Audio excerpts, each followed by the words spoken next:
എന്താ രാഘവൻ നേരൊന്നും മിണ്ടാത്ത? എന്താന്ന് വെച്ചാ പറയേ. 50 പവൻ കൊടുക്കാം. ബാക്കി എന്താണെന്ന് വെച്ചാ തീരുമാനിച്ചോ. നിങ്ങൾ ഏട്ടനും അനിയനും അങ്ങോട്ടും ഇങ്ങോട്ടും മാറി മാറി തീരുമാനിച്ചോ എന്ന് പറഞ്ഞ എങ്ങനാ? വാ തുറന്ന് സംസാരിക്കാവുന്നവരെ. കല്യാണം വലിയൊരു ആഘോഷാക്കണം എന്നില്ല ഞങ്ങൾക്ക്. കാരണം 2 കല്യാണം കഴിഞ്ഞിട്ട് അധികം നാളായില്ല. ഗുരുവായൂർ വെച്ച് കെട്ട് നടത്തുന്നത് തന്നെയാണ് ഞങ്ങൾക്കും ഇഷ്ടം. പിന്നെ നാട്ടുകാർക്കും ബന്ധുക്കൾക്കും ഒരല്ല ചോറ് കൊടുക്കണം. അതും അവിടെ തന്നെ ഏർപ്പാടാക്കിയാൽ മതിയല്ലോ. പോരെ? മതി, അത് മതി. അപ്പൊ എന്നാ പിന്നെ അങ്ങനെ നിശ്ചയിക്കാം. എന്താ? അത് മതി. അപ്പൊ ഇനി എന്തപ്പോ ഉള്ളത്? സ്വർണത്തിന്റെ ആയി, മുഹൂർത്തായി, സദ്യയായി, ഇനി പോക്ക് വരവ്. അതെങ്ങനെയാ? അതൊക്കെ എന്താച്ചാ വിജയന്റെ ഇഷ്ടത്തിന് ഞങ്ങൾ തീരുമാനിച്ചോളൂ. എന്ന് പറഞ്ഞാൽ എങ്ങനെയാ? താനല്ലേ കുടുംബത്തെ കാരണവരെ. കാരണവരാന്ന് പറഞ്ഞിട്ട് എന്താ പ്രയോജനം? കല്യാണം നടത്തുന്ന വിജയനാ. അപ്പോ അവന്റെ തീരുമാനം. ഒരു വെള്ളം കുടിക്കട്ടെ ഞാൻ. എന്നാ വിജയം പറയ്. അതിപ്പോ നിങ്ങൾ എന്ത് തീരുമാനിച്ചാലും ഞങ്ങൾക്ക് സമ്മതാ.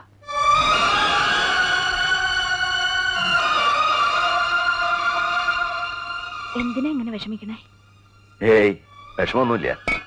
നമുക്ക് അവളുടെ കല്യാണം നടന്നാ പോരെ? വല്യേട്ടൻ എന്താ പറ്റിയേ? ഒന്നുമില്ല. അല്ല, ഇങ്ങനെയല്ല എന്റെ വല്യേട്ടൻ. എന്റെ വല്യേട്ടൻ ഇങ്ങനെ തലയും താഴ്ത്തിയിരിക്കില്ല. ഏയ് അങ്ങനെയൊന്നുമില്ല. നിനക്കിഷ്ടായോ ആളെ? നിന്നോടുള്ള വാക്ക് പാലിക്കണം. ഇതൊന്നും നടന്നു കാണണം. പിന്നെ വലിയേട്ടൻ ഏത് പാതാളത്തിലേക്കും താഴാം.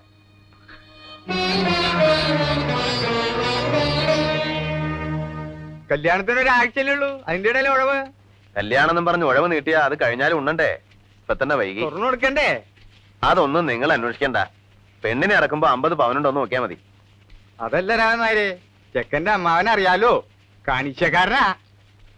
തുറന്നു കൊടുക്കുമ്പോ അറിയിച്ച മൂപ്പർക്കും കൂടി പറഞ്ഞത്രേ. എന്നാണ് എവിടെ നിന്നാണെന്നൊക്കെ കറക്റ്റ് അറിഞ്ഞു വരാൻ പറഞ്ഞിരിക്കും എന്നോട്. എന്താ അമ്മാവനും കമ്മീഷൻ വെച്ചിട്ടാ? അതെനിക്ക് അറിഞ്ഞൂടാ, എന്നോട് ചോദിച്ചറിഞ്ഞു വരാൻ പറഞ്ഞു. വിശ്വാസം ഇല്ലെങ്കിലും വന്നോട്ടെ. അതൊരു താങ്ങാണല്ലോ രാമനായരെ.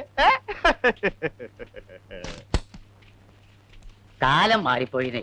മനസ്സനെ വിശ്വാസം ഇല്ലാണ്ടായി. കൂടപ്പറപ്പനില്ല, പിന്നല്ലേ മനുഷ്യന്മാർക്ക്. അവിടെ വരും. കണ്ണി കണ്ട ആളുകളെ മുഴുവൻ വിളിക്കേണ്ട കാര്യമൊന്നുമില്ല. മനുഷ്യന് ജോലി ഉണ്ടാക്കി വെക്കാൻ. ഇപ്പൊ മനസ്സിലായോ? ഒരു കല്യാണം നടത്താന്ന് വെച്ചാ ചെറിയ കാര്യമൊന്നും അല്ല. എന്ന് വെച്ച് എല്ലാം കൂടെ എന്റെ തലയിലൊക്കെ കയറ്റണോ? എനിക്ക് വയ്യ. പറഞ്ഞ കാശ് ഞാൻ കൊടുക്കാം. കാശുണ്ടെങ്കിൽ പിന്നെ എന്താ, എല്ലാം നടക്കും. അതിനിപ്പോ ഒരു നടത്തിപ്പുകാരന്റെ ആവശ്യമൊന്നും ഇല്ല. എന്നാ നീ നടത്ത്, ദിവാകരനും ഉണ്ടല്ലോ. എനിക്ക് മടിയൊന്നുമില്ല, ഞാൻ വേണമെങ്കിൽ. മിണ്ടാണ്ടിരിക്കാമോ? ഭക്ഷണം കഴിക്കാൻ ടേബിളിൽ വരുമ്പോഴാണ് ഡിസ്കഷൻ.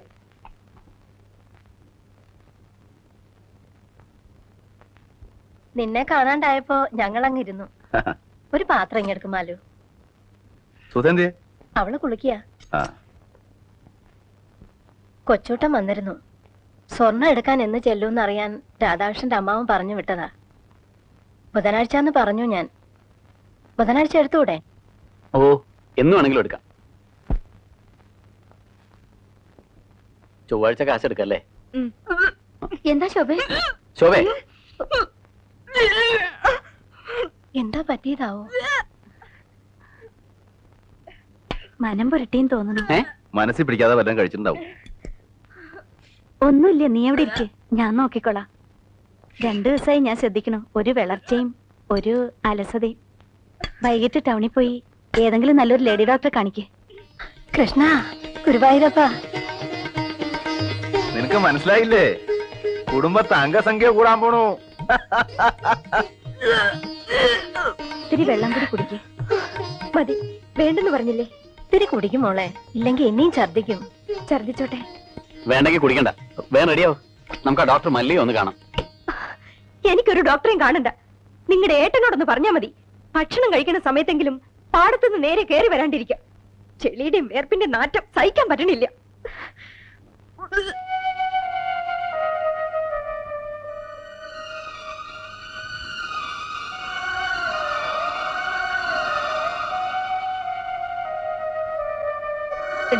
എന്റെ ഭർത്താവിന് ചെളിയുടെയും വേർപ്പിന്റെ നാറ്റമുണ്ട്. ഈ നിൽക്കുന്നുണ്ടല്ലോ നിന്റെ ഭർത്താവ്, ആ ചെളിയുടെ വേർപ്പിന്റെ വിലയാ. അതുകൊണ്ട് ഞാനത് സഹിച്ചോളുന്നുണ്ടോ? എന്നാലും അങ്ങനെ പറഞ്ഞല്ലോ നീ. വേറൊന്നുമല്ല പറഞ്ഞത്. വേർപ്പും ചെളിയും കഴി വൃത്തിയാക്കി വരണമെന്നേ ഞാൻ മീൻ ചെയ്തുള്ളൂ. എന്നാലും അത് ഇൻസൾട്ട് ആയി. എന്റെ ഏട്ടാ, ആ വേർപ്പിന്റെ ചെളിയുടെ മണം നമ്മുടെ മണോ? ഈ വീടിന്റെ മണോ? എന്നിട്ടും കേട്ട് നിൽക്കണ്ടല്ലോ. സുധേ, ശോഭ മീൻ ചെയ്തത് എന്ത് മീൻ ചെയ്താലും ഏട്ടന്റെ സ്ഥാനത്ത് ഞാനാണെങ്കിൽ മുഖത്തടിച്ചേനെ. ആരായാലും നിനക്കെന്നെ അടിക്കണോ അല്ലേടി? എന്റെ മനസ്സിൽ നിങ്ങളെ ഞാൻ 1000 വട്ടം അടിച്ചു കഴിഞ്ഞു. മിണ്ടാതെ പോടി ഇവിടുന്ന്. അവള് പ്രസംഗിക്കണം. വേണ്ട, അവള് പറയട്ടെ, ഞാനത് കേൾക്കണം. തോന്നിയാസം പറഞ്ഞാലുണ്ടല്ലോ, ശോഭയ്ക്ക് ഒരു വാക്ക് പഴച്ചു. അതിന് എല്ലാവരും കൂടെ അവളെ ഇട്ട് മറക്കണോ? നിന്റെ കല്യാണം നടക്കണമെങ്കിലേ ഈ ശോഭ തന്നെ കനിയണം. അതറിയാമോ നിനക്ക്? അറിയാം. എന്നിട്ടാ നീ അവളുടെ നേരെ കിടന്ന് ചാടുന്നത്? അവളുടെ കാശ് വേണോ എല്ലാവർക്കും? അവള് ചീത്ത. എന്ന് വെച്ച് എന്റെ വല്യേട്ടനെ വേദനിപ്പിച്ചാലുണ്ടല്ലോ, ഞാനത് സഹിക്കില്ല. എനിക്ക് ആരുടെ കനിവ് വേണ്ട. ലാളിച്ച് അഹങ്കാരം കണ്ടോ? അത് പോട്ടെ, ശോഭ വിഷമിക്കണ്ട. ഞാനെന്തിനാ വിഷമിക്കണേ? അത്ര വലിയ തെറ്റൊന്നും ഞാൻ പറഞ്ഞിട്ടില്ല, ചെയ്തിട്ടില്ല.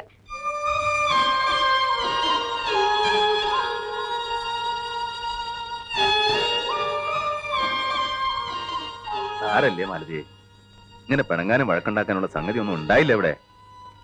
ശോഭ പെട്ടെന്ന് അങ്ങോട്ട് പറഞ്ഞു പോയതായിരിക്കും. അതൊന്നും സാരല്ല. ഞാനാണെ വിശപ്പുകൊണ്ട് നേരെ അങ്ങോട്ട് വന്ന് കേറുകയും ചെയ്തു. എനിക്കിത് സഹിക്കാൻ വയ്യ. പിന്നെ ഈ സമയത്ത് മൂക്കിന് മണം കൂടും, വായിക്ക് രുചി കൂടും, ചുണ്ടി കൂടും. ശ്രീകുട്ടിയെ ഗർഭണ്ടായ കാലത്ത് നീ എന്തൊക്കെ ചുണ്ടിത്തരങ്ങളാ കാട്ടിക്കൂട്ടിയെ. അന്ന് നിന്റെ മണം പിടിക്കില്ല എന്ന് പറഞ്ഞ് നിന്നെ കൊണ്ട് ചന്ദനത്തൈലം പൂച്ചോളാ നീ. അന്ന് എനിക്ക് ഇവൾക്ക് ഗർഭമൊന്നുമില്ല. അഹങ്കാര. ഇനി ഇവിടെ ജീവിക്കാൻ എനിക്ക് വയ്യ. നമുക്ക് എങ്ങടെങ്കിലും മാറാം. ഒരു കൊച്ചു വീട് മതി. എന്താ മാലതി ഈ പറയണേ? പിന്നെ ഇവിടത്തെ കാര്യങ്ങൾക്ക് ആര് നോക്കും? ആര് നോക്കിയാലും കൊള്ളാം. ഓരോരുത്തർ അവകാശം പറഞ്ഞ് നിൽക്കണുണ്ടല്ലോ, വായിച്ചു കൊടുക്ക്.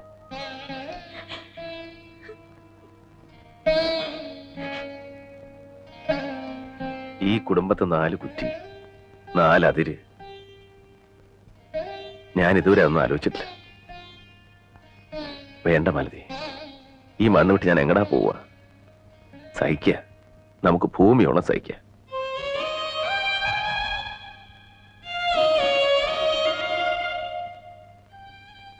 സുധയുടെ കല്യാണം കൂടെ ഒന്ന് കഴിഞ്ഞു കിട്ടിയാൽ മതി. പിന്നെ നമുക്കിവിടെ ഒരു മുറി മതി. നമുക്ക് ഒതുങ്ങിക്കൂടിയാ പോരെ? എന്റെ മുഖത്തടിച്ച പോലെ തന്നെയാ അത്. അവളുടെ കല്യാണം നടന്നാലും കൊള്ളാം, നടന്നില്ലെങ്കിലും കൊള്ളാം. ഇനി എനിക്ക് അവളായിട്ട് ഒരു ബന്ധവുമില്ല. ശോഭേ, ഇക്കാര്യത്തിൽ വാശി കാണിക്കരുത്. അവളൊരു വിവരമില്ലാത്ത പെണ്ണാ. പണം കൊടുക്കാന്ന് നമ്മൾ വാക്ക് പറഞ്ഞതാ. ബുധനാഴ്ച സ്വർണ്ണം എടുക്കാന്ന് ഏട്ടൻ പറഞ്ഞു വിടുകയും ചെയ്തു. പറഞ്ഞു വിട്ടെങ്കിൽ എടുക്കട്ടെ. അവൾക്ക് കല്യാണം അല്ലല്ലോ വലുത്, വല്യേട്ടനല്ലേ. വല്യേട്ടൻ നടത്തി കൊടുക്കട്ടെ. എനിക്ക് എന്റെ അച്ഛൻ തന്ന പണമാ. അതെന്റെ ആവശ്യങ്ങൾക്കാ. അതല്ല നിങ്ങളുടെ അനിയത്തിയുടെ കല്യാണം നടത്താനല്ല. ഇത് ചതിയാണ്. കൊടുക്കാൻ പറ്റില്ലെങ്കിൽ അന്ന് പറയണം, അല്ലാണ്ട് ഈ അവസാന നിമിഷത്തിലല്ല. കൊടുക്കാന്ന് പറഞ്ഞതേ എന്റെ സൗജന്യാണ്, അല്ലെങ്കിൽ ദയ. അത് വേണ്ടാത്തവർക്ക് ഞാൻ കൊടുക്കണോ? നീ എന്നിട്ട് കുരങ്ങൾപ്പിക്കാണല്ലേ?